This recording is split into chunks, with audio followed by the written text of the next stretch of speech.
Peygamberimiz sallallahu aleyhi ve sellem ne diye? En-nazaratu sehmun mesmumun min saham iblis. Ravahu İmam Hakim.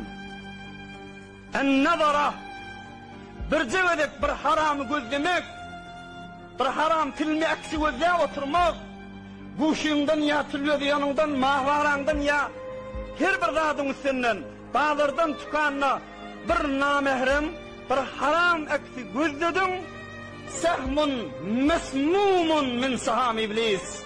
İblisin semli oklarından sana karşıyın yüreğine bak diye ediptir. 1400 yılından önce Peygamberimiz şol bir tane gözleyen didini bir semli ok deyiptir. İblis sana karşıyın attı deyiptir. O şu mahal Doktor Muhammed Rasib Nablusi o tahkikatını getiriyor şu gördüğünü.